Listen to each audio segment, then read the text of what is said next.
भजो सीताराम राम, भजो सीताराम राम, भजो राधे श्याम श्याम, भजो सीताराम राम, भजो राधे श्याम श्याम, भजो सीताराम राम, भजो राधे श्याम श्याम, भजो सीताराम राम, भजो राधे श्याम श्याम, भजो सीताराम राम, भजो राधे श्याम श्याम, भजो सीताराम राम, भजो राधे श्याम श्याम, भजो सीताराम राम, भजो राधे श्याम श्याम, भजो सीताराम राम, भजो राधे श्याम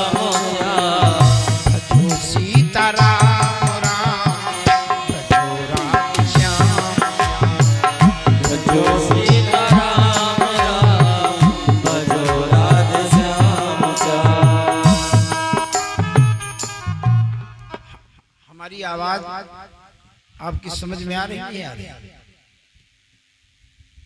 बोलो भाई।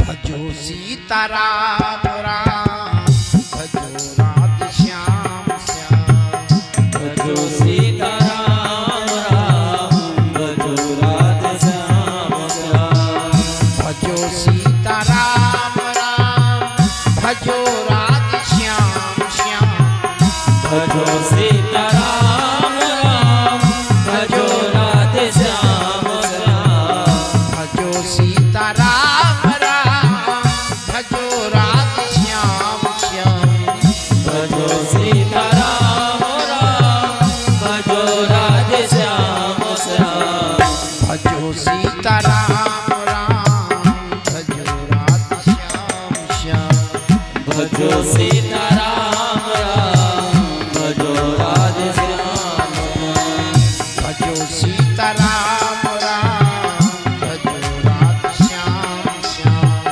भजो सीताराम राम, भजो राधे श्याम श्याम। कृष्ण भगवान की जय। भक्तों भगवान की जय हो। तो हस्तिनापुर के राजा हुए परीक्षित, इन्होंने 3 अश्वमेध यज्ञ संपन्न कराए। एक बार दिग्विजय के लिए निकले।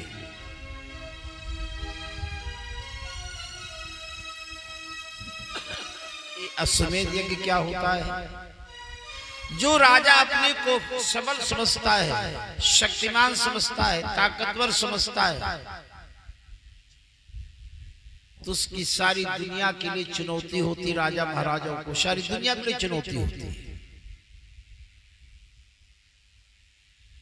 अगर तुम हमसे सामर्थ्यवान हो, शक्तिशाली हो, अगर किसी राजा ने अपने को शक्तिशाली मान करके घोड़े को रोका, जिस राजा ने अश्वमेध यज्ञ किया है उससे लड़ेगा, युद्ध करेगा।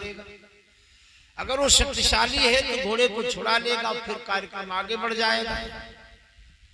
और यही पर की शक्ति परीक्षण हो गया, नहीं छुड़ा पाया घोड़े को तो मान लिया जाएगा, सारी दुनिया जान लेगी कि ये शक्तिहीन है। तो पहले राजे महाराजे लोग अश्वमेध यज्ञ का आयोजन करते थे। उन्होंने 3 अश्वमेध यज्ञ संपन्न किया।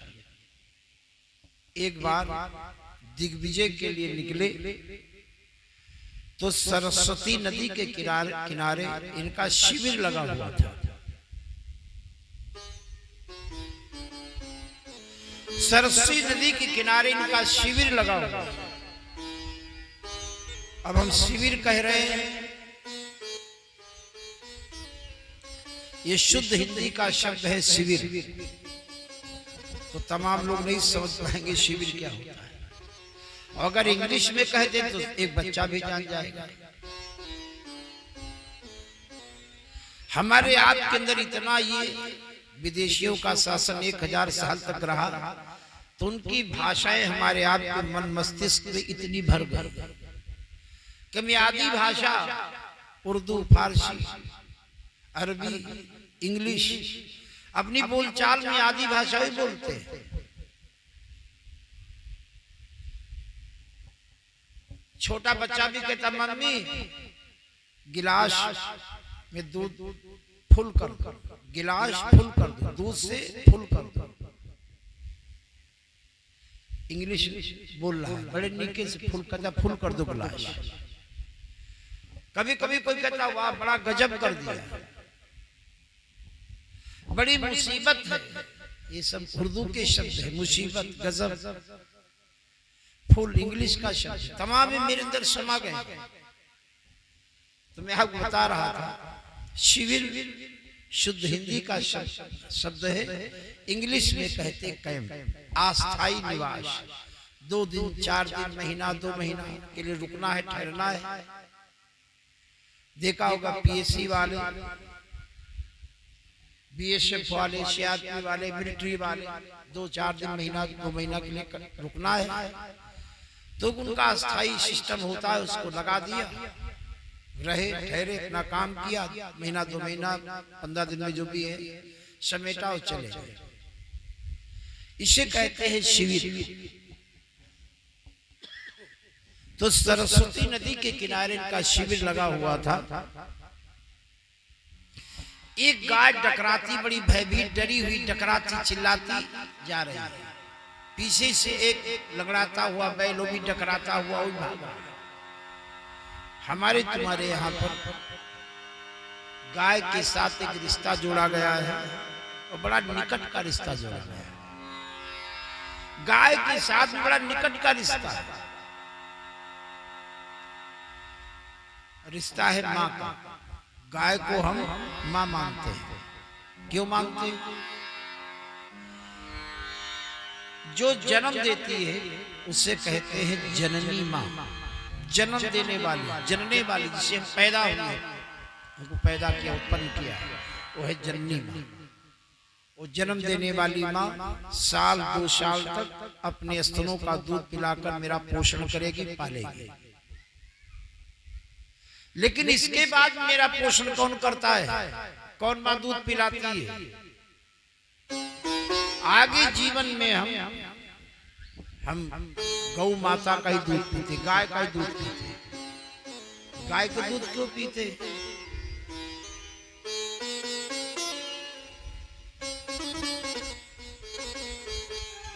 एक माँ के दूध में जो तत्व होते हैं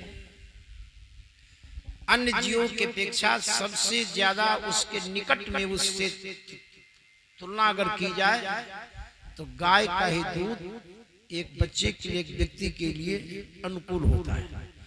माँ का जो दूध, उसमें जो तत्व है उनका जो अनुपात है वो अन्य जीवों में सबसे ज्यादा अगर मिलता है, मेल खाता है, तो गाय के दूध से। गाय के दूध में 75 प्रकार के तत्व होते हैं। अब भैंस दूध ज्यादा देती, दूध गाढ़ा होता, फायदा होता व्यवसायिक दृष्टि से भैंस का दूध, तो भैंस का दूध अधिकाधिक प्रयोग होता है। लेकिन हमारे आपके लिए जो माँ का दूध मैंने पिया है उससे बिल्कुल निकट में मिलता जुलता फार्मूला गाय के दूध का है। गाय के दूध का 2 घंटे में हजम हो जाता गाय का दूध। भैंस का दूध 8 घंटे में हजम होता। भैंस के दूध में 20 प्रकार के तत्व होते हैं और गाय के दूध में 75 प्रकार के तत्व होते हैं। इतना बड़ा अंतर भैंस के और गाय के दूध में। बोल कृष्ण भगवान की। तो हमने कुछ रिश्ते जोड़े हैं। धरती को माँ माना कि हमारा आजीवन पेट भरती है। जैसे एक माँ जन्म देने वाली दूध पिलाकर मेरा पोषण करती है, तो धरती माँ अन्न फल फूल शाक भाजी दे करके आजीवन मेरा पोषण करती है। धरती को माँ माना, गाय को हमने माँ माना। तो गाय डकराती भाग रही है, पीछे से लगड़ाता बैलो भी डकराता भाग रहा है। देखा एक व्यक्ति राजा के भेष में और लोहे का दंड यानी लोहे का डंडा और गाय बैल को बड़ी निर्दयता से पीट रहा है। अब गाय बैल को पीट रहा है कोई मार रहा हो बड़ी निर्दयता से तो आप खड़े हो जाएंगे, ये क्या कर रहे हैं, बहुत हो गया, आप फटकार दोगे, नहीं सही कर पाओगे। महाराज परीक्षित ने गए गाय बैल को सता रहे हैं। तो वो जो गाय बैल थे कहने लगे आप कौन है, किसी ने हमारी रक्षा के लिए आगे कदम नहीं उठाया, आप कौन है आज मेरी, कौन है आज मेरी जान बचाने आया,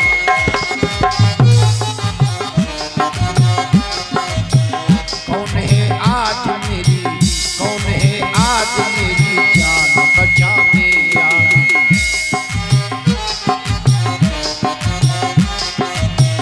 कौन है आज मेरी जान बचाने आए,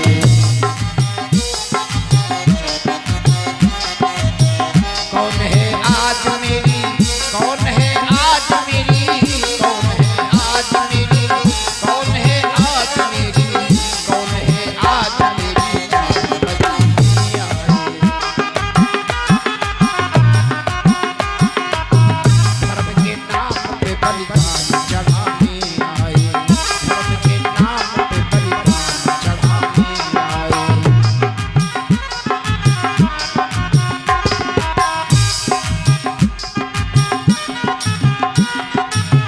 कौन है वीर जो परतंग दुखारी माँ को, कौन है वीर जो,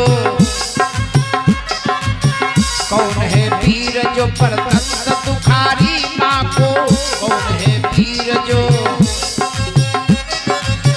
कौन है वीर जो, कौन है वीर जो, कौन है वीर जो परतंग दुखारी माँ को,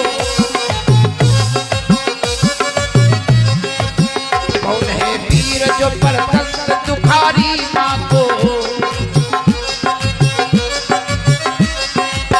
कौन है वीर जो परतंग दुखारी माँ को, बेड़ियाँ काट के आजाद बनाने आए, बेड़ियाँ काट के आजाद बनाने आए,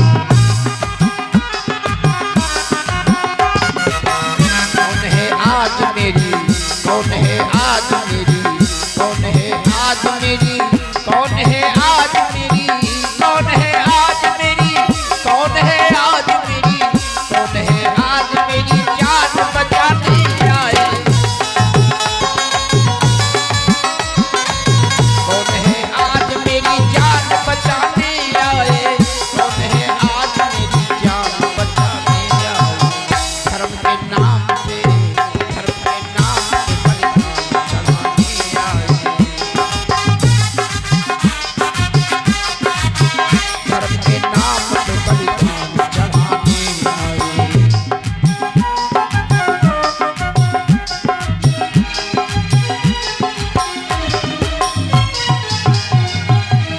गाय बैल ने पूछा आप कौन है, किसी ने हमारी रक्षा के लिए आगे कदम नहीं बढ़ाया, आप कौन है, परीक्षित ने पूछा आप लोग अपना परिचय, तो बैल ने कहा हम है धर्म, ये जो गाय भागती जा रही है कोई और नहीं है पृथ्वी।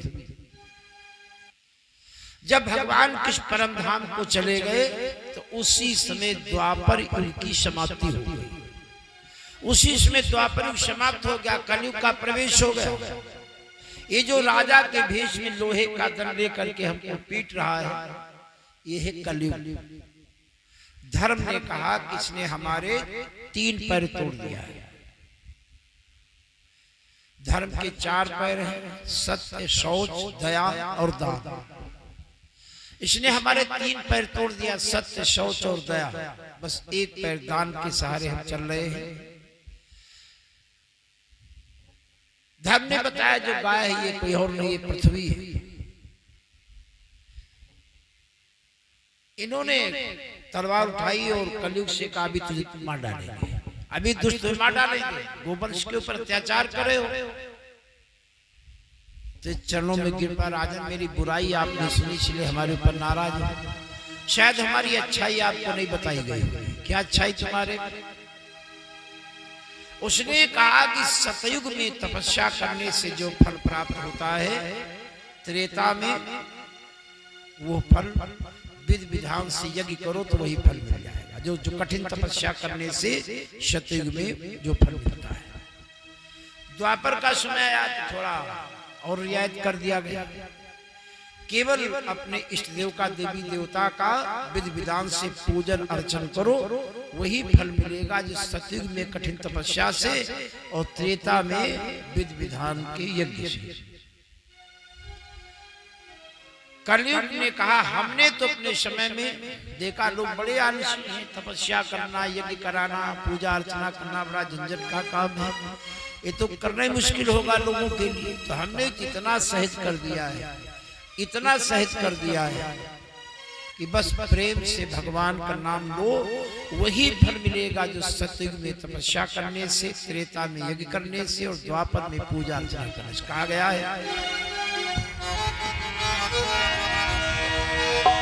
कि कलयुग केवल नामे यधारा, सुमीरी सुमीरी नर उतर पारा, सुमीरी सुमीरी नर।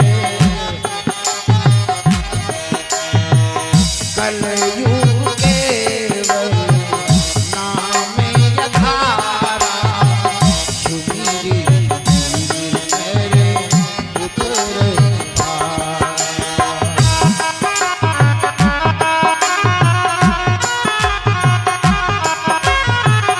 कलयुग केवल नाम यधारा,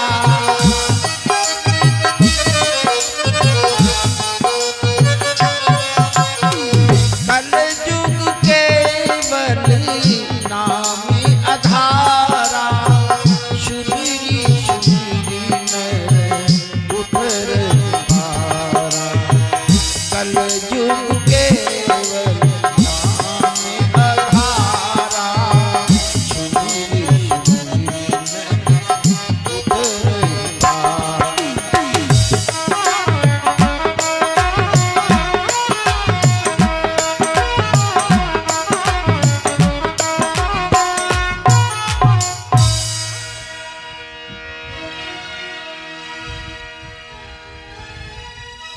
धर्म के चार पर है, सत्य, शौच, दया और दान।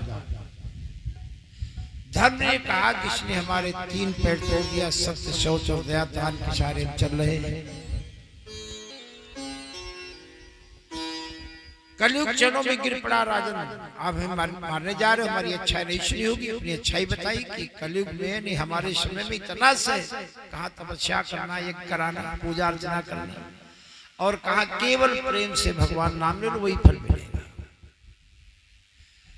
युधिष्ठिर ने सोचा, परीक्षित ने सोचा, तो बहुत सहज कहा केवल नाम लेना और कहा तपस्या करना, ये तो बड़ी अच्छी बात है। कहा केवल शहद में नाम ले लो, बस वही फल मिलेगा।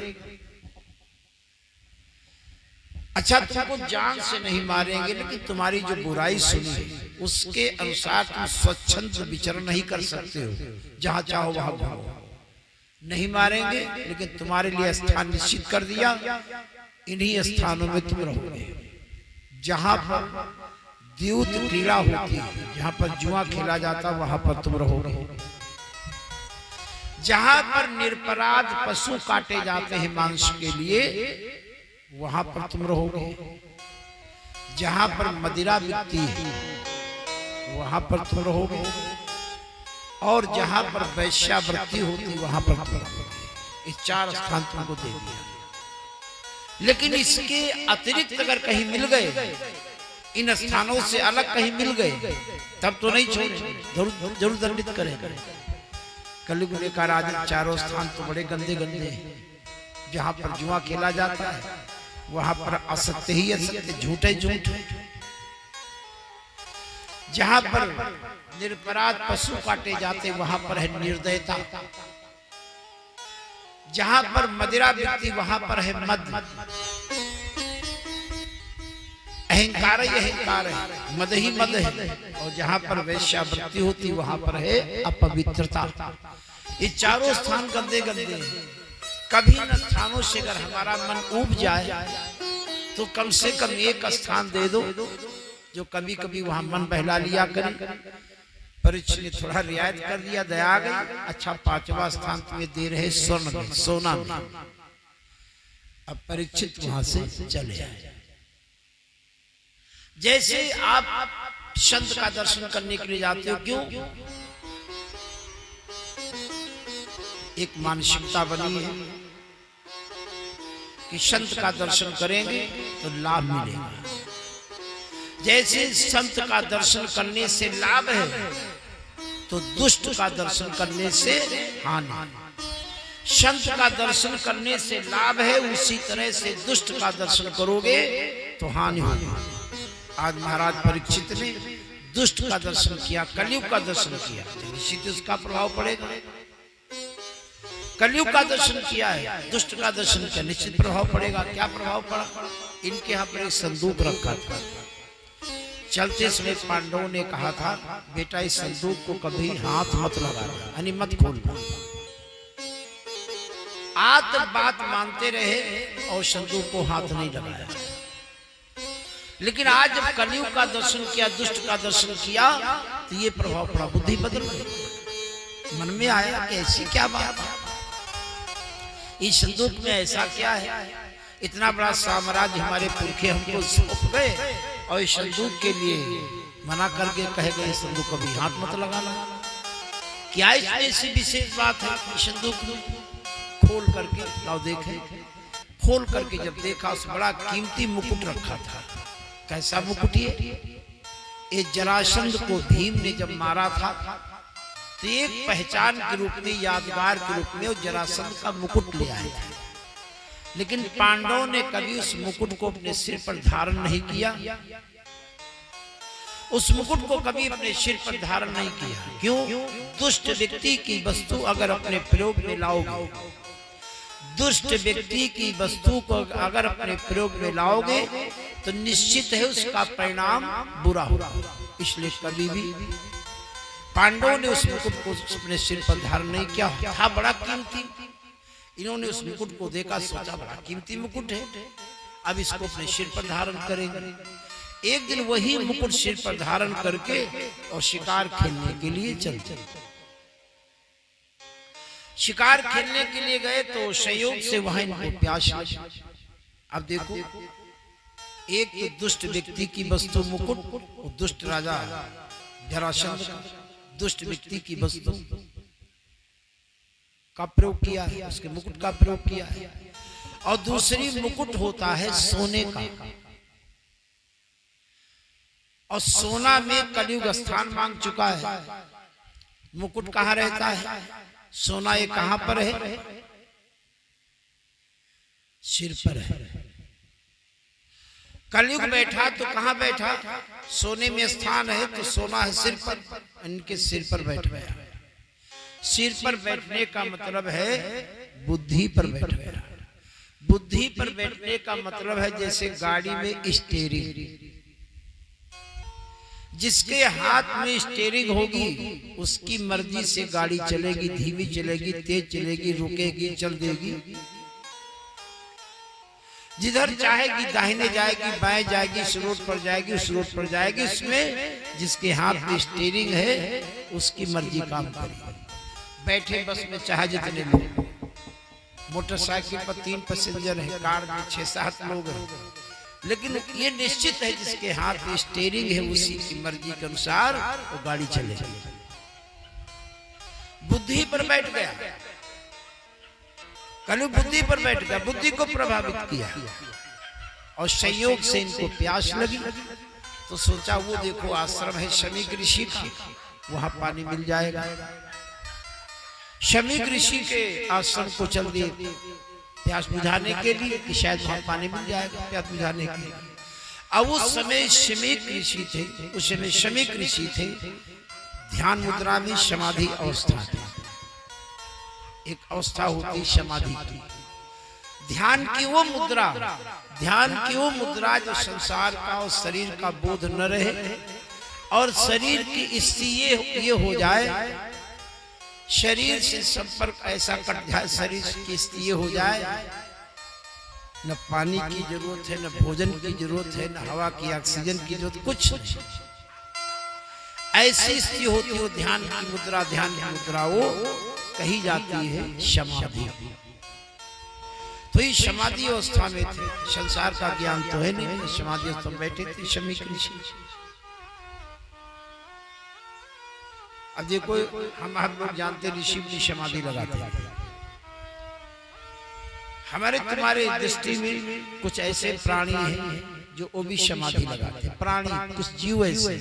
अब आप चौके होके कि ऋषि मुनियों का काम ये कौन सा जीव कर रहा है? आप तालाब देखते, कोई झील है, तालाब है, भरा भरा है, हजारों लाखों जीव उसमें है, उसमें मेढक है, उसमें मछलियां हैं, उसमें कछुए हैं, उसमें जोंक है और तमाम जलवायु और जीव जंतु उसमें है। धीरे धीरे पानी सूख रहा है, अप्रैल आ गया, मई आ गई, जून आ गया, तालाब बिल्कुल सूख गया, दरारें हो गई। आप रोज देख रहे, धीरे धीरे तालाब सूख रहा है, एक भी वो आपको उसमें तालाब में रहने वाला जीव आपको मरा हुआ नहीं मिलेगा। पानी सूख गया लेकिन एक भी जीव आपको मरा हुआ नहीं मिलेगा। तो कहाँ चले गए भाई? लाखों जीव थे, हजारों जीव थे, कहाँ चले गए? तालाब ऐसा सूख गया कि उसमें दरारें पड़ गई, दरारें पड़ गई, तालाब इतना सूख गया। जुलाई का महीना आया, एक रात में जोरदार बरसात हुई कि तालाब ताल तलिया लबालब सब भर गए। सवेरे हम गांव के बाहर निकले, वही तालाब के पड़ोस से देखा सैकड़ों मेढक उछलते घूम रहे तालाब के आसपास, टर टर कर रहे हैं, रंग भी बदला हुआ, बिल्कुल पीले। सैकड़ों मेढक उछलते कूदते आपको मिलेंगे, उनका कलर बदला हुआ, पीले पीले। 2-4 दिन में आपको उस तालाब में जैसे जो प्राणी थे, कछुआ थे, वो भी मिल जाएंगे, जोक भी मिल जाएगी, मछलियां मिल जाएंगी, सब मिल जाएंगे।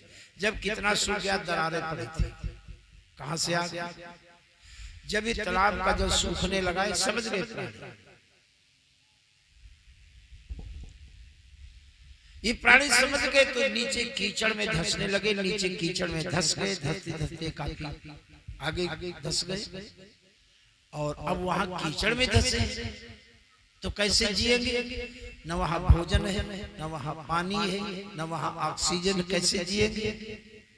जरूर कोई प्रक्रिया इनके पास में ने कैसे जीवित रहे? महीना 2-4 महीने उसमें पड़े हुए, कीचड़ में धंसे हुए, मछली, कछुआ, मेढक, बरसात हुई से ऊपर आया।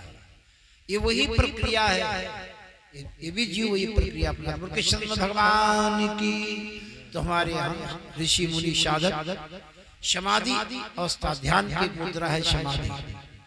समाधि में महाराज परीक्षित गए, देखा कि ये आंखें मूंदे बैठा है, हम यहाँ के राजा है। कोई अचानक अपने दरवाजे पर आ जाए, इसको अतिथि कहते हैं। एक सामान्य व्यक्ति भी स्वागत करता है आगंतुक का, अतिथि। और एक शिष्ट पुरुष, एक ऋषि, और हमको देख करके मगरूरी में आंखें बंद कर ली, या वास्तव में समाधि अवस्था में? एक मरा हुआ तक्षनाग मरा था, सोचा गले में डाल दे, अगर बवाल बनाए बैठे होंगे भी कूद करके डर करके अलग खड़े। अगर वास्तव में समाधि में होंगे जो कि तो बैठे रहे, धनुष की नोक से धनुष को उठाया तक्षनाग, उस मरे हुए तक्षनाग को गले में डाल दिया। अभी तो ध्यान की मुद्रा में थे, इनको पता ही नहीं कौन आया कौन गया, क्या हुआ, इनको पता ही नहीं। महाराज परीक्षित वहां से चले। शमी ऋषि के बेटे का नाम था गभिजात। कहीं वो खेल रहा था, किसी ने जाकर के बताया कि तुम्हारे पिताजी समाधि अवस्था में हस्तिनापुर के राजा महाराज परीक्षित आए, गले में मरा हुआ सांप लपेट कर चले गए।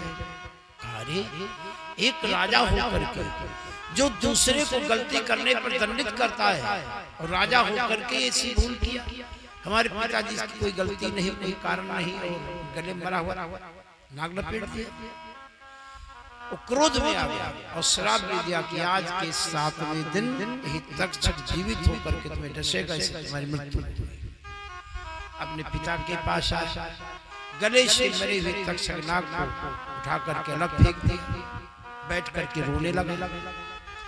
जब शमीक ऋषि की समाधि टूटी, बेटे को रोते देखा, बेटा क्यों रो रहे हो? गवियात ने कहा, पिताजी आप तो समाधि में थे, कुछ देर पहले आए थे हस्तिनापुर के राजा परीक्षित, और आपके गले में मरा हुआ तक्षकनाग लपेट कर चले। एक राजा होकर के और ऐसी धृष्टता किया। शमीक ऋषि ने कहा, बेटा तुमने उनको कुछ कहा तो नहीं? अब सोचो, लड़के को खबर मिली तो इतना गुस्सा हो गया, श्राप दे दिया। तो जिनके गले में लपेटा गया है उनको तो और ज्यादा गुस्सा होना चाहिए। देखो कितने शांत हैं। संत वही जो शांत हो, क्षमाशील। जैसे अपने देश में एक संत हो चुके, इनका नाम था दादू दयाल। अपने देश में एक संत हुए, इनका नाम था दादू दयाल। जैसे कबीर को मानने वाले कबीर पंथी कहे जाते हैं, नानक के विचारों को मानने वाले नानक पंथी कहे जाते हैं। ऐसे तमाम संप्रदाय हैं। ऐसे दादू दयाल को मानने वाले दादू पंथी कहे जाते हैं। तो बड़े अच्छे संत हुए हैं। एक नगर का कोतवाल था, उसने बड़ी प्रशंसा लोगों के मुंह से सुनी थी, और प्रशंसा सुन करके ऐसा प्रभावित हुआ कि सोचा ऐसे संत को हम अपना गुरु बनाएं, आध्यात्मिक मार्गदर्शन कराने वाला गुरु बनाएं। एक दिन घोड़े पर सवार हुआ, चल दिया। पता लगाते लगाते वही जंगल में कहीं वो रहते थे, कभी गया नहीं था, जानता नहीं था कहाँ रहते। थोड़ा संकेत था कि हाँ वहां रहते, लेकिन नहीं पता वो जंगल में कहाँ रहते। एक आदमी मिला, बूढ़ा, वो घास वास छील रहा था, झाड़ियां वाड़ियां साफ कर रहा था, कांटे वाटे साफ कर रहा था, रास्ता बना रहा था। कोतवाल ने पूछा उस बुढ़े से, ए बुढ़े, दादू दयाल महात्मा कहाँ रहते? जब उसने पूछा कहाँ रहते, बोला कुछ नहीं, ऐसे उंगली उठा दी, इधर चले जाओ। कोतवाल को बड़ा गुस्सा है कि यहाँ के कोतवाल है, इतना दूर है, इतना आशीष है, कोई नमस्कार तक नहीं किया, इबादत तक नहीं किया, इतना मगरूर है कि बोला तक नहीं, केवल इशारा कर दिया। तुम्हारे गुस्सा में कोतवाल ने बुढ़े को 10-20 कोड़े जड़ दिए। वही घोड़ा हाँकने वाला कोड़ा 10-20 जड़ दिए। आगे घोड़ा बड़ा कुछ दूर गया तो एक आदमी मिला, उससे कोतवाल ने पूछा, भैया हम दादू दयाल महात्मा का दर्शन करना चाहते हैं, कहाँ मिलेंगे? उसने कहा, जिधर से आ रहे हो। कोई बुढ़ा मिला था, नंगी पीठ, फटी पुरानी धोती पहने, झाड़ी वाड़ी साफ कर रहा था, कांटे वाटे साफ कर रहा था, रास्ता बना रहा था। हाँ मिला। अरे कहा, वही तो दादू दयाल महात्मा है। अब कोतवालों पानी पानी हो गया। जिनका नाम सुन करके अपना गुरु बनाने के लिए निकला था, उन्हीं को 10-20 कोड़ा जड़ दिया। वहां से लौटा, घोड़े से नीचे उतरा, चरणों में गिर पड़ा, मारा। आप मैंने बड़ी प्रशंसा सुनी, और प्रशंसा सुन करके मैं इतना प्रभावित हुआ कि मेरे मन में आया कि आपको अपना गुरु बनाएं, और इसीलिए मैं आया था। भूल हो गई, आपको मैं पहचानता नहीं था, कहाँ गुरु बनाने आया था आपको, 10-20 कोड़े आपको मार दिया। महाराज बड़ी गलती हो गई, अपराध हो गया अज्ञानता में। दादू दयाल महात्मा हंसे, का तो करना चाहिए, अगर गुरु बनाने आए थे तो जो किया है तो वो करना चाहिए। बाजार में मिट्टी का बर्तन जब कोई खरीदता है, अब तो घर परंपरा खत्म हो गई, जब से प्लास्टिक और एल्युमिनियम और टीना उना का प्रयोग आने लगे, डिब्बे सब आने लगे। नहीं, पहले घरों में केवल मिट्टी के ही तमाम बर्तन होते थे, अनाज रखने के लिए, दाल चावल, दही माखन, दही गरम, दूध गरम करना, दही सजाना, दही मतना, ये सब मिट्टी के बर्तनों का प्रयोग होता था। तो जब और ज्यादातर महिलाएं खरीद करके लाती, मेला वाला कहीं अगल बगल हुआ तो 2-4 बर्तन खरीद करके रख लेती, मिट्टी बर्तन टूटा करते। वो बेचने वाला भी जो मिट्टी बर्तन बेचता है, वो भी डंडी से पीट कर बजा करके दिखाता है, और खरीदने वाला भी उस बर्तन को पीट करके बजा करके देखता है। अगर मीठी आवाज है तो समझ लो बर्तन बढ़िया पका हुआ है, और कहीं टूटा उटा नहीं है। आवाज ना हो या भद्दी आवाज है तो समझ लो बर्तन कच्चा है या कहीं टूटा उटा है। तो ये निश्चित है मिट्टी के बर्तन खरीदने वाला उसको पीट पीट करके जरूर देखता, बजा बजा कर जरूर देखता। दाऊद महात्मा ने कहा 2 पैसे का मिट्टी का बर्तन जब कोई खरीदता उसको पीट पीट करके देखता है, और तुम तो गुरु बनाने के लिए आए थे, अगर चाबुकों से मार मार करके जांच कर लिया इसमें क्या गलत किया है। तो मैं आपको बता रहा था संत वही जो शांत क्षमाशील। शमी ऋषि कितने शांत थे, बेटा इतना गुस्सा हो गया श्राप दे दिया, लेकिन शमी ऋषि करे बेटा तुमने उनको कुछ कहा तो नहीं? का पिताजी हमने तुमको श्राप दे दिया है कि आज के 7वें दिन ही तक्षक तुमको डसेगा और इससे तुम्हारी मृत्यु होगी। बेटा तुमने बड़ा गलत किया है, अगर एक से गलती हो जाए तो दूसरों गलती कर बैठे। तुम एक ऋषि कुल के बालक, तुम एक ऋषि कुल के बालक, और तुम अपने क्रोध का शमन नहीं कर पाए, क्रोध को रोक नहीं पाए, संभाल नहीं पाए, तुमने पशुओं जैसा बर्ताव किया है। जाओ तुम्हें श्राप दे रहे, तुम्हारे पशु की तरह तुम्हारे सिर पर सिंह जमा। सरंग माने होता है सिंह, पिता के श्राप से इनके सिर पर सिंह जमाया, इसलिए इनका एक उपनाम हो गया संगी ऋषि। शमी ऋषि ने जाकर के महाराज परीक्षित को बताया कि ऐसे ऐसे हमारे बेटे ने आपको श्राप दे दिया है, आज के 7वें दिन वही तक्षक जीवित होकर के तुमको डसेगा, इससे तुम्हारी मृत्यु होगी। ये संदेश भी शमी ऋषि को दे दिया, और शमी ऋषि ने महाराज परीक्षित को दे दिया। महाराज परीक्षित ने सोचा कि श्राप वो वचन झूठा नहीं होगा, निश्चित है आज के 7वें दिन तक्षक के डसने से मेरी मृत्यु होगी। अब निश्चित है आज के 7वें दिन मेरी मृत्यु होगी, तो हमें क्या करना चाहिए? अब हमें क्या करना? अब निश्चित हो गया आज के 7वें दिन मृत्यु होगी, तो हमको क्या करना चाहिए? इन्होंने पहला काम तो ये किया, राज्य का भार अपने बेटे जन्मेजय को सौंप दिया, और एक गंगा के तट पर आ गए।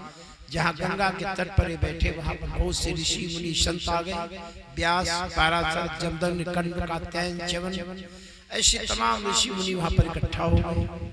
सभी से महाराज परीक्षित पूछ रहे कि महाराज ये बताओ, अगर किसी को मालूम हो जाए कि फला दिन हमारी मृत्यु हो जाएगी, तो जो समय बचा है बीच में मृत्यु से और आज के बीच में जो समय बचा उसमें क्या करना चाहिए, उसका क्या कर्तव्य है, वो क्या करे? सभी ऋषि मुनियों ने अपने अपने विचार व्यक्त किया, लेकिन संतुष्टि नहीं, संतोषजनक उत्तर नहीं मिला। महाराज परीक्षित को संतुष्टि नहीं मिली उन सबके उत्तर से। तो आज उस स्वरूप का ध्यान किया जब माँ उत्तरा के गर्भ में थे। अश्वत्थामा ने गर्भ को नष्ट करने के लिए ब्रह्मास्त्र का प्रयोग किया गया। भगवान श्री कृष्ण ने उत्तरा के गर्भ में अंगुष्ठ के बराबर रूप बना करके प्रवेश करके उत्तरा के गर्भ की रक्षा किया था। तो गर्भावस्था में जो भगवान श्री कृष्ण की झांकी देखी थी, आज महाराज परीक्षित ने उसी स्वरूप का, उसी झांकी का ध्यान किया, यानी भगवान कृष्ण का जैसे ध्यान किया, तो भगवान कृष्ण की प्रेरणा से सुखदेव जी परमहंस संत वहां पर, जैसे एक बच्चा घुमा करता मस्ती में, ऐसे सुखदेव जी परमहंस संत नंगे उघारे ऐसे मस्ती में, जैसे एक बच्चा मस्त घुमा करता ऐसे घुमा करते थे। परमहंस संत जैसे आए, सारे ऋषि मुनि सुखदेव जी को देखकर सम्मान में खड़े हो। इनको महाराज परीक्षित ने आसन दिया, पूजन किया, सम्मान किया, और हाथ जोड़ करके वही निवेदन किया जैसे सभी से पूछ रहे थे, वैसे उनसे भी कहा महाराज अगर किसी को पता हो जाए कि अमुक समय मृत्यु हो जाएगी, तो शेष समय में उसका क्या कर्तव्य है, उसको क्या करना चाहिए? शिवदेव जी ने कहा राजन तो बिल्कुल चिंता न करो। एक राजा हुए हैं सूर्यवंश में खट्वांग, उनको केवल 2 घड़ी पहनी। 2 घड़ी मतलब हुआ आज के समय की इकाई 48 मिनट। ये भारतीय समय की इकाई है। घटी, पल, विपल, इस समय की इकाई अपने यहाँ पर भारतीय इकाई है। और ये घंटा और मिनट सेकंड जो हम कहते हैं अंग्रेजों की लाई हुई इकाई है समय की। तो जिसको हम आप लोग अब तो वही बस गई अंग्रेजों वाली इकाई समय की, जिसको कहते हैं 48 मिनट। 24 मिनट की एक घटी होती है, घड़ी होती है। तो 2 घड़ी मतलब हुआ 48 मिनट। राजा खट्वांग को जानकारी हुई कि 2 घड़ी के बाद 48 मिनट के बाद मेरी मृत्यु हो जाएगी, तो इस मन को संसार से हटा करके, इस मन को संसार से हटा करके और इस मन को परमात्मा से जोड़ दिया और जीवन मुक्त हो गए राजा खट्वांग। जब 2 घड़ी में कल्याण हो गया राजा खट्वांग का, 2 घड़ी में 48 मिनट में कल्याण हो गया, केवल 48 मिनट में, और तुम्हारे लिए तो 7 दिनों का समय और 60 घड़ी का दिन रात होता है, 60 घड़ी का दिन और रात, और तुम्हारे लिए ऐसे 7 दिनों का समय। जब केवल 2 घड़ी में कल्याण हो गया, तुम्हारे लिए तो 7 दिनों का समय। तो राजन, इस 7 दिनों का जो समय है, इसको हम ऐसे व्याख्यानों से भर देंगे, ऐसे उपदेशों से भर देंगे, ऐसी चर्चाओं से भर देंगे कि जो तुम्हारा संसार से मन जुड़ा हुआ है, संसार को समझोगे, सच्चाई को जानोगे, तो संसार से मन तुम्हारा हटेगा, यानी विरक्ति आएगी। भगवान के पावन चरित्रों का वर्णन करेंगे तो भगवान के चरण में तुम्हारा मन रमेगा और तुम जीवन मुक्त हो जाओगे। कृष्ण भगवान की। तो सुखदेव जी ने इसकी शुरुआत किया है कि भगवान की 24 अवतार, या 2 बार भगवान नाम संकीर्तन सब लोग बोले। सुखदेव जी ने परीक्षित जी को बताया है कि भगवान के 24 अवतार शेष सैया पर भगवान नारायण का प्राकट्य हुआ, सनकादिक के रूप में, नारद के रूप में, स्वयं मनु के रूप में, यज्ञ भगवान के रूप में, नर नारायण के रूप में, दत्तात्रेय के रूप में, भगवान कपिल के रूप में, तो कहीं पृथु के रूप में, कहीं ऋषभदेव के रूप में, तो कहीं नरसिंह के रूप में, तो कहीं श्री हरि के रूप में, तो कहीं कच्छप के रूप में, तो कहीं धन्वंतरि के रूप में, तो कहीं सुंदरी के रूप में, कहीं वामन के रूप में, कहीं मत्स्य के रूप में, कहीं परशुराम के रूप में, कहीं राम के रूप में, कहीं बलराम के रूप में, तो कहीं कृष्ण के रूप में, कहीं बुद्ध के रूप में, तो कहीं कल के रूप में। से 24 अवतार हुए भगवान के। जब जैसी आवश्यकता पड़ी उसी के अनुसार, समय परिस्थिति के अनुसार भगवान ने अवतार लिया और शरीर धारण किया। पर चीने का महाराज एक जिज्ञासा बन गई कि जो भगवान के अलग अलग अवतार हुए, क्यों, कैसे, थोड़ा विस्तार से इच्छा है जानने की। तो सुखदेव जी ने इसको वहां से जोड़ा है जब कुछ नहीं था। इसकी शुरुआत वहां से किया है जब कुछ नहीं था। कुछ नहीं मतलब है हमारी तुम्हारी बात जाने दो, पेड़ पौधों की बात जाने दो, इस धरती की बात जाने दो, इस सौर मंडल की बात जाने दो, ये आकाश गंगा की बात जाने दो। कुछ नहीं, ये कुछ नहीं था। लेकिन जब कुछ नहीं है तब भी कुछ रहता है, कुछ नहीं है तब भी कुछ रहता है। आपने अपने लड़के को 10 रुपए का नोट दिया, उसका दुकान पर जाओ सौदा ले आओ, फला फला। लड़का दुकान पर गया, जो आपने बताया था सौदा लेकर आया, पिताजी ये लो, आपने 10 रुपए दिया था और ये सौदा ये लो। बाप ने कहा क्या बचा? उसने कहा कुछ नहीं। आपने 10 रुपए दिया था, 10 रुपए का सामान है, कुछ नहीं बचा। अब आप बताओ कुछ बचा?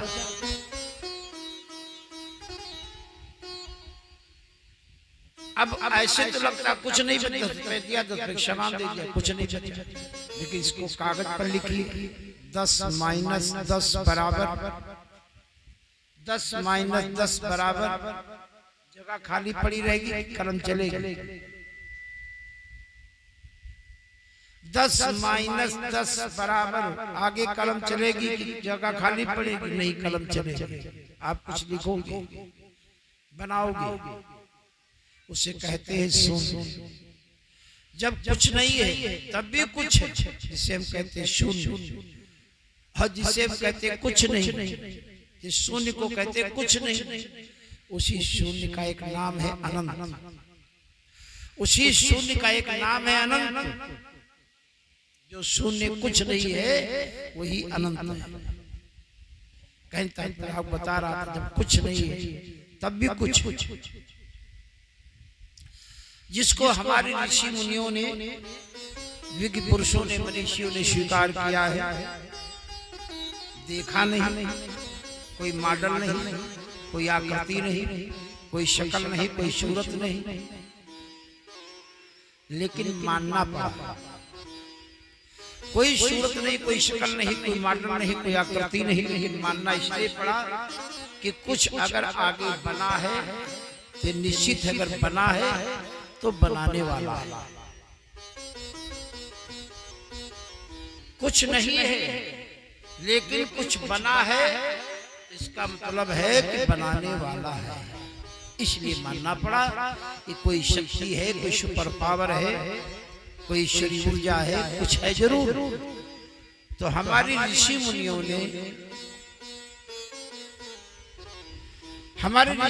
ने इसे कहा है निराकार ब्रह्म।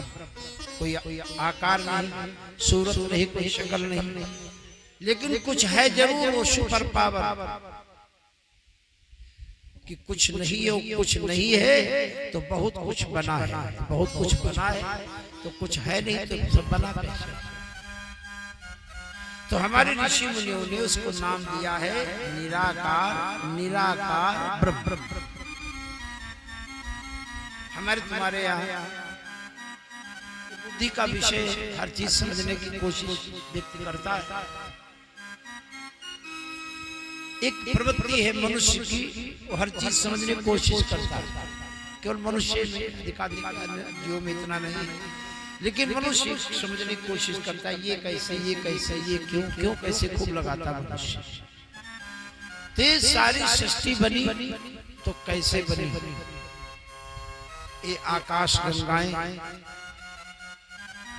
ये आकाश गंगाएं, एक ग्रह, नक्षत्र, तारे, ग्रह, उपग्रह, सौर मंडल, पहाड़, सागर, महासागर, नदियां, पेड़ पौधे, घास फूस, कीट पतंगा, पशु पक्षी, मनुष्य,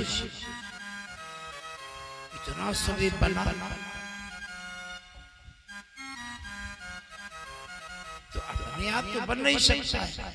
एक साधारण सी आपसे कहा जाए, ये थोड़ी मिट्टी ले लो और एक आदमी की शक्ल बनाओ, नहीं बना पाओ। बनाना मुश्किल, मिट्टी का नहीं बना सकते, मॉडल बनाना नहीं बनेगा। बहुत कोशिश करोगे तब भी कुछ झगड़म बगड़म होगा, उठे पटे बनाओ। वो कलाकार है, वो काम कर सकता है। और इतने एक से पेड़ पौधे, सबके गुण अलग, सबका मॉडल भी अलग, सबका स्वभाव भी अलग। पेड़ पौधे, पशु पक्षी, कीट पतंगा, मनुष्य, पहाड़, जंगल, सागर, महासागर, ग्रह उपग्रह, सौर मंडल, आकाश गंगाएं, ये सब कैसे बने? तुम्हें आप बता रहा हूं कि मनुष्य का स्वभाव है, हर चीज जानने की कोशिश करता, क्यों कैसे एक बना, क्यों बना, कैसे बना, प्रश्न लगाने का एक स्वभाव है। और इसी में कुछ नया मिलता है, करना चाहिए, समझना चाहिए। इसे दुनिया के कुछ बड़े बड़े वैज्ञानिक कुछ दिनों से इस विषय में लगे हैं कि ये सारी सृष्टि बनी कैसे। आकाश गंगाएं, सौर मंडल, ग्रह नक्षत्र, तारे, ग्रह उपग्रह, पहाड़ जंगल, सागर महासागर, पेड़ पौधे, घास फूस, कीट पतंगा, पशु पक्षी, मनुष्य, ये सब अलग अलग है, सब अलग अलग बना है, सबके अलग अलग प्रकृति है, अलग अलग स्वभाव है, अलग अलग गुण है, अलग अलग सूरत है, शक्ल है, सब सब अलग अलग है। पहाड़ कुछ और है, सागर कुछ और है, तालाब कुछ और है, नदियां कुछ और है, मच्छर कुछ और है, खटमल कुछ और है, शेर कुछ और है, हाथी कुछ और है, चींटी कुछ और है, सब अलग अलग। ठीक अध्ययन चल रहा है। बड़े बड़े वैज्ञानिक इस पर अध्ययन कर रहे हैं। अभी 10-12 वर्ष पहले एक निष्कर्ष निकाला वैज्ञानिकों ने, स्वीकार किया, अध्ययन करने लगे कि दुनिया में कोई भी चीज है, उसको कोई चीज बनी है, इसकी इकाई है अणु। कोई भी चीज बनी, चाहे पेड़ हो, चाहे पौधा, चाहे हम है, चाहे पशु है, चाहे पक्षी है, मिट्टी है, ईंट है, पत्थर है, घर है, मकान है, इसकी सबसे छोटी इकाई है अणु। लेकिन अणु भी जो है इसी से बना है। अणु भी इससे भी छोटी इकाई है। अणु काहे से बना है? अणु बना है परमाणु से। परमाणुओं से बना है अणु। और जो परमाणु है उसके भी 3 हिस्से हैं, इलेक्ट्रॉन, न्यूट्रॉन, प्रोटॉन। इसके भी कुछ आगे है, लेकिन अब इतनी सूक्ष्म स्थिति आ गई है कि इलेक्ट्रॉन, न्यूट्रॉन, प्रोटॉन, फोटॉन, अब इसके आगे किसी प्रयोगशाला में मशीन नहीं काम कर सकती। इतनी सूक्ष्म स्थिति है इलेक्ट्रॉन, न्यूट्रॉन, प्रोटॉन, फोटॉन की कि इसको अब आगे, इसके आगे किसी प्रयोगशाला में प्रयोग आप नहीं कर सकते हैं। प्रयोगशाला में प्रयोग करके हम जान जाएंगे। तो वैज्ञानिक ठहरे अध्ययन चल रहा, लेकिन यहाँ पर एक निर्णय दे दिया। यहाँ तक अध्ययन करने के बाद एक निर्णय दे दिया, स्वीकार किया, एक एनर्जी को, एक सुपर पावर को, एक शक्ति को, एक ईश्वरीय ऊर्जा को वैज्ञानिकों ने स्वीकार किया। और वर्तमान के वैज्ञानिकों ने इसे कहा है गॉड पार्टिकल। वर्तमान के वैज्ञानिकों ने इसे कहा है गॉड पार्टिकल, एक ईश्वरीय ऊर्जा, सुपर पावर। वही एक से ये सब हुआ है।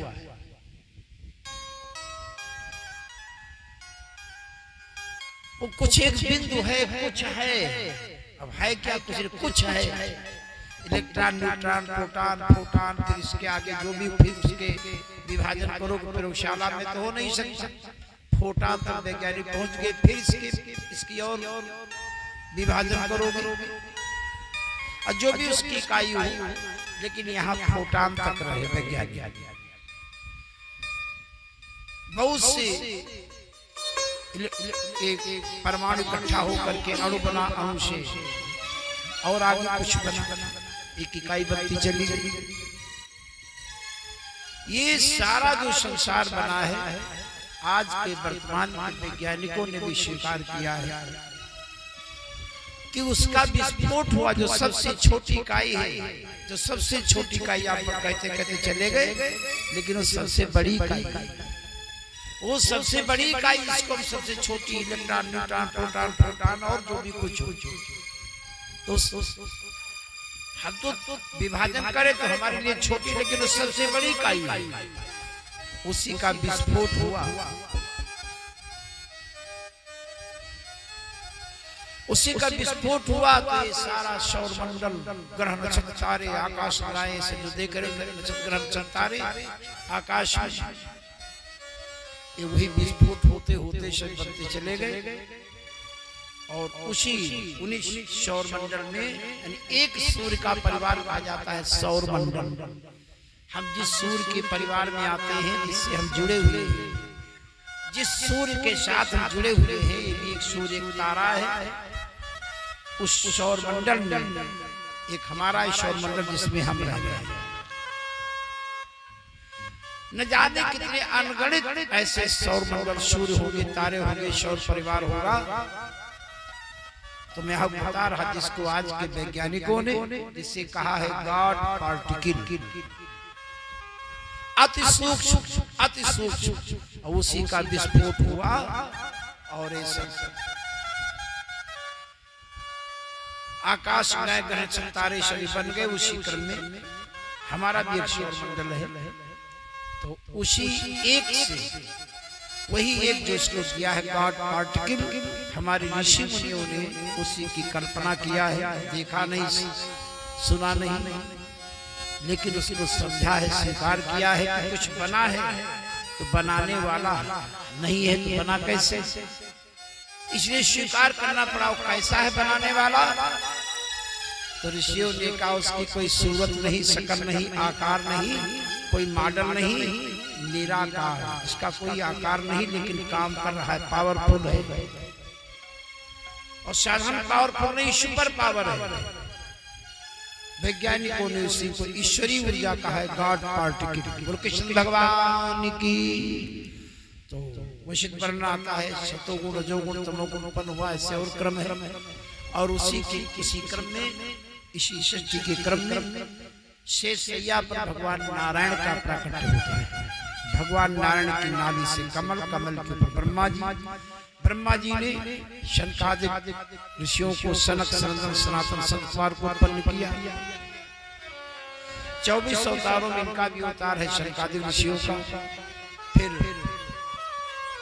सृष्टि आगे बढ़ाना भगवान का आदेश है। जहां पर दोनों भ्रुकुटी मिलती है, ब्रह्मा जी ने जब शनकादिक ऋषियों को वरदान दे दिया, सदैव 5 वर्ष की बाल्यावस्था बनी रहे, भक्ति करे, माया ममता हमारे में न हो, तो ब्रह्मा जी ने वरदान दे दिया। लेकिन इनको बड़ा क्रोध आ गया कि हमारी सारी योजनाएं बिगड़ गई। इन 4 को उत्पन्न किया था कि इनसे सृष्टि आगे बढ़ेगी। अब जब सदैव 5 वर्ष के बालक बने रहेंगे, तो 5 वर्ष के बालक से सृष्टि क्या बढ़ेगी? एक 5 वर्ष के बालक से सृष्टि क्या बढ़ेगी? तुमको क्रोध आ गया ब्रह्मा जी। तो जहां पर दोनों भ्रुकुटियां भौहें मिलती है, ये जो स्थान होता है, इस स्थान से रुदन करता हुआ, रुदन माने रोना, एक रोता हुआ बालक प्रकट हुआ, रुदन करता हुआ बालक प्रकट हुआ, इसलिए इनका नाम दिया गया है रुद्र। बोले रुद्र भगवान की। रुद्र भगवान को ब्रह्मा जी ने एक रुद्राणी प्रदान की और इसीलिए उत्पन्न किया है कि तुम सृष्टि करो। अभी तमोगुण से उत्पन्न हुए थे रुद्र भगवान, तो तमोगुणी सृष्टि, सांप, बिच्छी, डिंगार, बड़िया, खनखजूरा, विष्कपरा, सब ऐसी सृष्टि तमोगुणी करने लगे। ब्रह्मा जी ने कहा महाराज जो सृष्टि कर रहे हैं, ये तो सृष्टि हमारी सृष्टि को रहना मुश्किल कर देगी, इसलिए अपनी सृष्टि रोक दो। इन्होंने अपनी सृष्टि रोक दिया। फिर ब्रह्मा जी ने मानसिक सृष्टि से मन में सोचा, मन में सोच कर मानसिक सृष्टि किया है। 10 ऋषियों को उत्पन्न किया। मानसिक सृष्टि से मरीचि, अत्रि, पुलह, अंगिरा, पुलस्त्य, क्रतु, भृगु, वशिष्ठ, दक्ष, नारद, ये 10 ऋषियों को मानसिक सृष्टि। ब्रह्मा जी अकेले हैं ना, तो मन में सोचते गए, पुत्र प्रकट होते गए, मन में सोचा, पुत्र प्रकट हो गया। ऐसे 10 पुत्रों को उत्पन्न किया है। इनमें से जो नारद है भगवान के अंशावतार, जिसे सनकादिक के विषय बताया भगवान के अंशावतार है, इसी तरह से नारद भी भगवान के अंशावतार। अब ब्रह्मा जी ने सोचा कहा तक मानसिक सृष्टि करेंगे। अब केवल ऐसे सृष्टि बढ़ेगी नहीं, विस्तार नहीं होगा। तो ब्रह्मा जी ने एक सुंदर कन्या उत्पन्न कर देनी, प्रकट कर दी। उस कन्या का नाम, जो लड़की प्रकट हुई, इसका नाम है सरस्वती। उसको देख करके ब्रह्मा जी आकर्षित हो गए, प्रभावित हो गए। तो इनके मरीच नाम के बेटे ने कहा कि पिताजी आपने इसको उत्पन्न किया है, आपने इसको उत्पन्न किया है, तो आपके लिए पुत्री के बराबर है।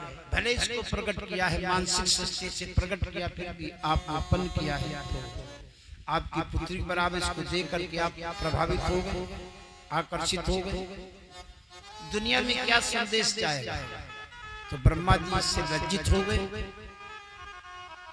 और इस गलती के लिए प्रायश्चित किया। ये प्रायश्चित क्या होता है?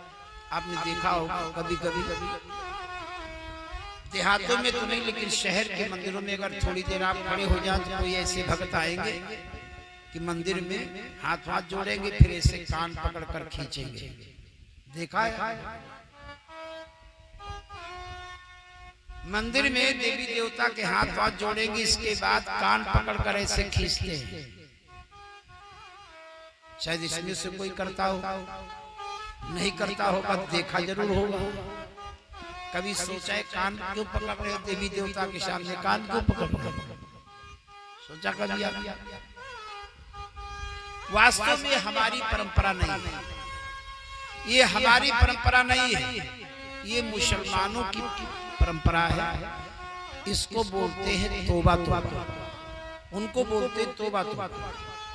तौबा तौबा क्या कि आज के बाद अब आगे गलती ऐसी नहीं करी। कभी कभी आप अपने बच्चे को डांटते, कान पकड़ो, उठो बैठो, किसलिए सावधान इधर न देखते कि आज के बाद ये भूल आगे नहीं हुई।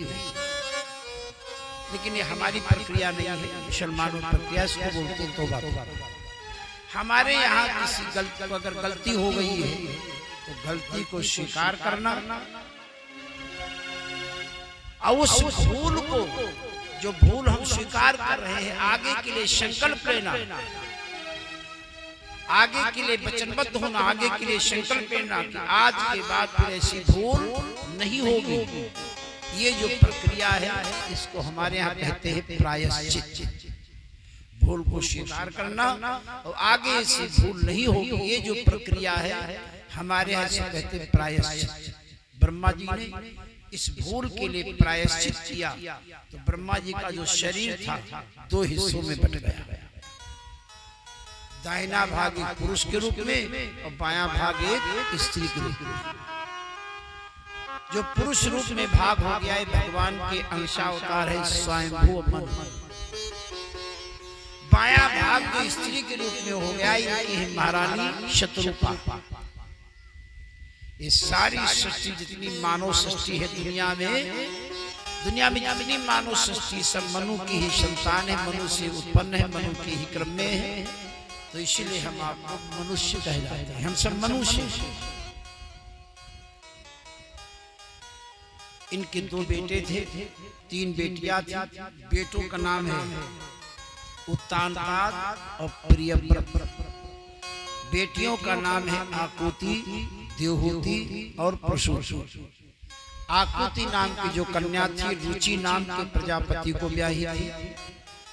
इनके यहाँ पर यज्ञ भगवान का अवतार हुआ है और यज्ञ भगवान की पत्नी है दक्षिणा। बोले यज्ञ भगवान की।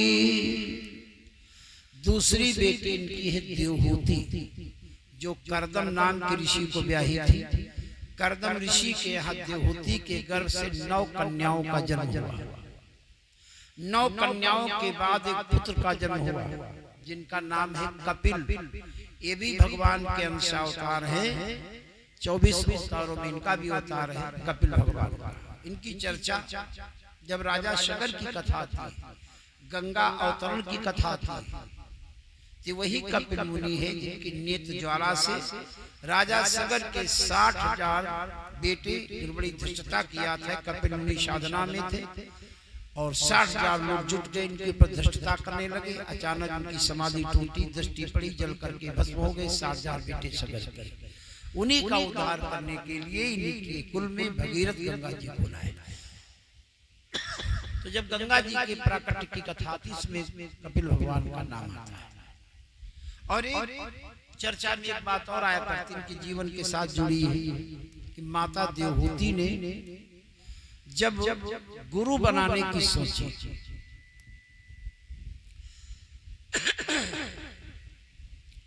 हमारे आपके जीवन के 2 हिस्से, एक है सांसारिक, संसार में जीना है तो संसार को समझना होगा और संसार को समझने के लिए ये जो विद्याध्ययन होता है ये कुछ और नहीं कि संसार को समझना है।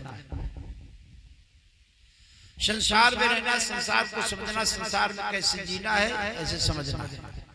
तो भाषाओं का ज्ञान, इतिहास का ज्ञान, भूगोल का ज्ञान, जीव विज्ञान, वनस्पति शास्त्र, अर्थशास्त्र आदि आदि जो पढ़ाया जाता है, ये सब संसार का ज्ञान है। दुनिया में रहना है, दुनिया में जीना है, तो दुनिया के विषय में जानना होगा। दुनिया का अध्ययन कराते हैं, संसार का अध्ययन कराया जाता है। एक गुरु ये होता है जो संसार के विषय में बताता है। ये बड़े काम का है। आप यहाँ बैठे बैठे आपने अध्ययन किया है, विद्यालय गए हैं, अध्ययन किया है, यही बैठे हो। अगर इजराइल का नाम आएगा, अमेरिका का नाम आएगा, कनाडा का नाम आएगा, ऑस्ट्रेलिया का नाम आएगा, पोलैंड का नाम आएगा, तो बैठे बैठे आप यहाँ जान जाओगे वो देश, उत्तर में वो, दक्षिण में वो, पूर्व में वो, पश्चिम में वो, बीच में पोलैंड है, वहां पर इंग्लैंड है, वहां पर इजराइल है, वहां पर ये कनाडा, यहाँ पर अमेरिका, बैठे बैठे जान जाओगे।